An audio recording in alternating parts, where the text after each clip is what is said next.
Ljubisav Lalić, radnik poljoprivredno-proizvođačke zadruge iz Kolara, ukrao je pušku sa većom količinom municije i krenuo u krvavi pir po selu Vodanj kod Smedereva. Bio je to najkrvaviji pokolj u Podunavlju.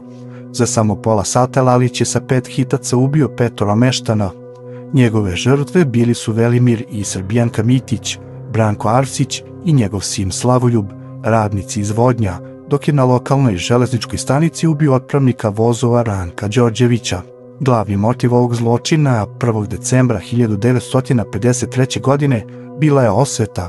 Lalić je bio kivan na svog 16-godišnjeg kolegu Hristivoja Aleksića, jer je mladić po selu pričao kako Lalić sipa vodu u mleko koju otkupljuje od stočara. Pukom slučajnošću, mladi Hristivoj je preživeo. Ubica ga je prvo potražio u kući Čedomira Petrovića, koga je Hristivoj zamenio na poslu nakon odlaska u penziju. Iako povređen, mladić je pružio otpor i uspeo da pobegne, dok je Lalić na tom mestu ubio 3 ljudi. Kasnije, kada se Lalić vratio u mlin, Hristivoj se sakrio iza vrata i tako izbjegao sigurnu smrt. Odmah nakon zločina naoružani ubica je napustio selo. Potraga je bila masovna, stotine policajaca su mu ušli u trag, ali bezuspešno. Selom su kružile razne teorije o njegovom nestanku. Isprva se sumnjalo na samoubistvo, ali je ta teorija odbačena kada su u jarku 200 metara od mesta zločina pronađeni Lalićev opanak i kožuh. Pretpostavljalo se da je bacio beli kožuh jer je bio previše uočljiv i ometao ga u bekstvu. Na železničkoj stanici pronađen je i njegov šešir. Neki meštani verovali su da je Lalić pobegao teretnim vozom iz Male Krsne, koristeći opštu pometnju. Druga verzija bila je da se sklonio u Homoljske planine kako bi prešao u rodno mesto kod Pirota, kraj koji je poznavao mnogo bolje od okoline Smedereva.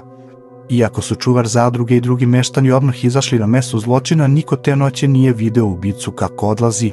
Niko nije mogao da poveruje da je ovakav zločin počinio čovek koji je godinama ranije upravo te ljude nagovarao da se doseli iz sela Prolom u Vodanj. Tek nakon bekstva otkriveni su detalji o Lalićevoj mračnoj prošlosti. Otkriveno je da je tokom Drugog svjetskog rata bio pripadnik četničkih formacija i jedan od vođa zloglasnih crnih trojki. U Vodanj se naselio 1946. gde je sazidao kuću i doveo porodicu. Radio je u otkupnoj stanici Gramlek, a od 1955. godine bio je šef mlekare u Vodanjskoj zadruzi. Potraga je trajala puna 4 meseca, sve dok jedne subote milicionar Živko Jevtić nije uočio leš u Dunavu u blizini Smederevskog pristaništa. Na osnovu specifičnih znakova odmah se posumnjalo da je reč o beguncu. Obdukcija i svedočenja meštana potvrdili su identitet. Sudski veštaci i istražni sudija Dušmanolić izneli su neoborive dokaze. Leš je imao zgrčen mali prst na levoj ruci od stare povrede, ožiljak na leđima i samo jedan opanak. Drugi je bio onaj pronađen u jarku nakon pokolja. Konačnu identifikaciju izvršile su Lalićeva supruga i ćerka. Pronalaskom tela 30. marta 1954. godine konačno je stavljena tačka na najstrašniju posleratnu priču Podunavlja.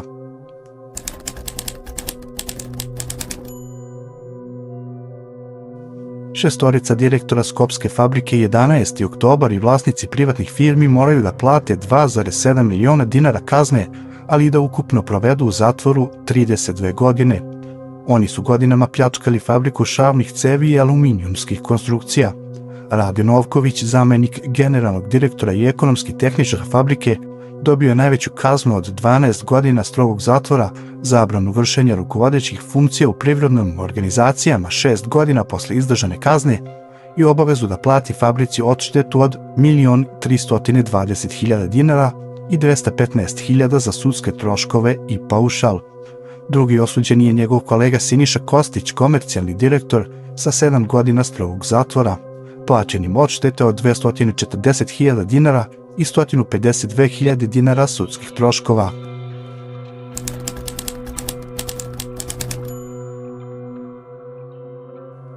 Dvojica aktera Vunene afere dobilo su ukupno 22 godine zatvora zbog pljačke $696.000 dolara i štete od 200 milijardi dinara.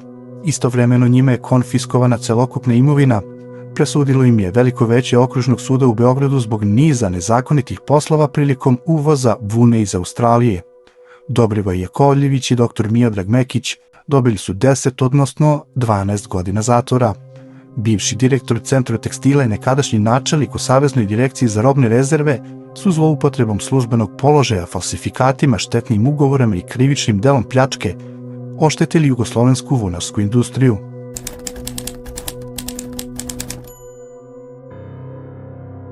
Dva sata iza ponoći bačena je ručna bomba u odeljenje u Pljevaljskom domu zdravlja, a meta je specijalista oralne hirurgije dr. Ejub Surliz, inače i direktor ove zdravstvene ustanove u Crnoj Gori. Od gelera su polomljena stakla na odeljenju, delom je oštećena oprema i demolirani su zidovi.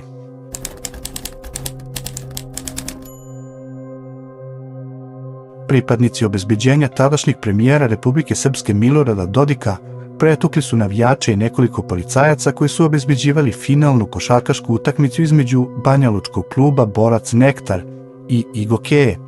Nekoliko navijača banjalučkog Borca je zbog povreda zadržano na bolničkom lečenju.